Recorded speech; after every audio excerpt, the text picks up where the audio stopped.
I'm not going to do that. I'm not getting myself into trouble here today. But I have my own feelings, better or worse, I just think. But that's what people seem to say.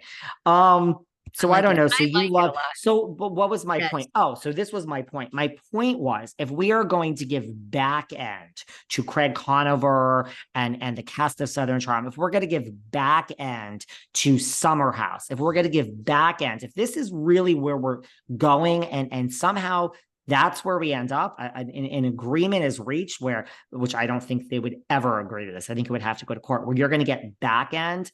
These shows will be canceled. Like that's what Bethenny is going to do. Now, the highly rated New Jersey or whatever it is, but but the majority of shows, if we have to now pay out residuals and back end, these shows, Southern Charm, I mean, Summer House stays on also because it is cheap. They're making more now, but it's not high salary. So you have to look at that. So if we're going to now give back end and residuals, these shows, well, Southern Charm, I hope you never want to see it again because you won't. Summer House, this is all going to happen. Do you know what I'm saying? Well, look, this is all a negotiation. Do I think they're going to give back end residuals for shows? They're going to have grandfathered in shows. I mean, you know, they're going to say we can't take Real Housewives of New York for the past decade and go give Carol Radiswell and other people. They're going to start somewhere in the middle. Maybe they'll say we'll go back 3 years. And if you were on a program in the past 3 years, you'll get residuals. I get residuals from an appearance I made on HBO's Crashing 3 years ago. It's $10 a month. I mean, that's BS. These networks have a ton of cash. They always cry poverty, always. Meanwhile, Andy Cohen's making $55 million a year. I mean, get out of town. Nobody believes it. It's like the writer's strike and the SAG-AFTRA strike. No offense, Bob Iger, a lot of these guys are geniuses. Ted Sarandos, head of Netflix, they're incredible. But they make $300 million a year. Do they deserve it? They deserve a lot. Do they deserve 300 million and they cry poverty? No one believes them. No, give me a break. They're going to say that they're going to pull out all the we're going to have to shut down production. We're going to have to do this. We're going to have to do that. NBC is just fine. And, you know, listen, we had a major pandemic where if we forget, it was only 3 years ago. We all really thought like we were in serious trouble. We thought we might never leave the house again. I mean, do you remember going to the grocery store? Like, and yet Hollywood didn't miss a beat. We had Ryan fucking Seacrest zooming in to do a mate like Hollywood. Thank you. Like the world was falling apart. You couldn't even go to the grocery store and they say, you want that prepared food behind the counter? Those meatballs and Caesar salad. Don't even eat that prepared food. You're going to get COVID. And it was like crazy. And yet Hollywood didn't miss a beat. So Hollywood will go on. Bethenny might get some shows canceled. I don't know.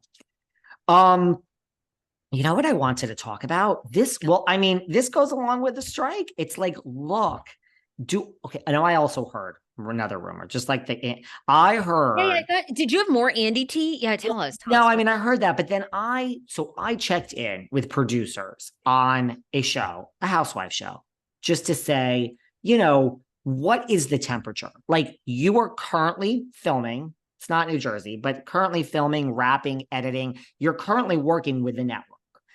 You are a head of a major production company because they're all different for all the housewife shows. Is NBC laughing? Are they like LOL? You know, you get sued by someone. It's a joke. You're like a big corporation. You're like, okay, this is the job. This happens all the time.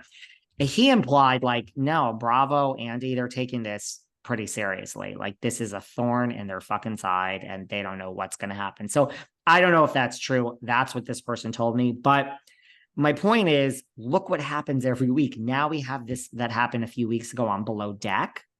I mean, the facts we have that can't be good. I mean, so that's the thing. Like, you know, we said, has Raquel joined Bethenny's strike? I think so. She ain't on Vanderpump Rules. Two things get to be true. But like when something like this happens, does Bethenny pick up the phone and call Luke and Laura? No pun intended for General Hospital fans out there. And like, I mean, this just happened or call the people that it didn't happen to. So like this guy, Luke, is fired. He goes into Margot's room at night. He's horny. He climbs on top of her. He's naked. They have to open the door and get rid of the guy. Then we have Laura, who first of all is going around and and she's like victim shaming Margot, but she also hit on this hot guy in the what is it called? The jacuzzi, where he's like, please stop. I don't want you to do that. So Captain Jason fires these two people. Captain Lee is outraged, says I would have handled it much sterner, but good for him. He still did a good job. I mean, Bethenny's case, Geragos's case is kind of unfolding, right? Like there's just so many, but then again, I don't know. This is reality TV? This is what you sign up for? I don't know. What do you want? Yeah, it's what you sign up for. I mean, I thought they handled the below deck thing very well. They got rid of him the next day. Laura, I think they waited a couple days because they had a couple of scenes where she was, basically saying, oh, that's, no big deal. He should have been given extra chances. And then she was like making all these advances to another cast member. So I thought they handled that quite well. And I mean, I'm a member of a union and work in a newsroom. I mean, things come up and they handle it, and you can still be fired if you're a member of a union. It doesn't that doesn't mean that you're like the be all end all. Yeah, they're doing these things. I think they're taking more accountability. Good for Bravo. Unionizing isn't going to change any of that. You can get canned all the time. The only thing a union does for you is give you health benefits. It gives you like more options for retirement. SAG-AFTRA has a very great pension plan. You work towards that. It's not like it gives you like all this protection. It's not like it's, and you're always guaranteed a raise like every year or every 2 years whenever they negotiate their contracts or whatever.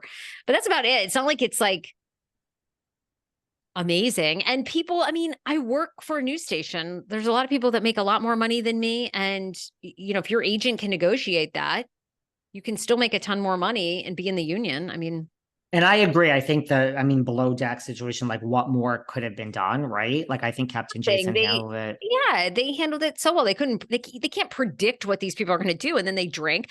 That's the ongoing thing about all these reality shows. They ply them with alcohol. They want them to drink. You shared your story of being on Millionaire Matchmaker where they were like, oh, you're going to drink. That's a problem. I mean, that's a problem. If they're forcing people or really heavily implying you need to be hammered or high, that's an issue. Well, do you know, because they had issues years ago. I mean, you remember they had a big thing on Bachelor in Paradise where they had to shut it down. They had to shut down production. There's a thing with Bachelor in Paradise. I don't know if it was Wells Adams on my show was saying this, but like they will get you to drink, sure, but they monitor it. They cut you off now. Imagine Bachelor in Paradise. I mean, you can go from room to room and fuck 24 hours a day and you're all beautiful. I mean, there's probably orgies happening there, but I mean, so like, I don't know. Is that the new thing? We're going to start now letting people drink on reality TV because let me tell you. Well, you'll have no television if you'll have no. And what do you think happens? I mean, I know this from a lot of people what do you think happens when you go to WWHL? I mean, we see the people, we saw Jackie and Regina, but like I know from many housewives, like they fly you the minute you walk in, which is why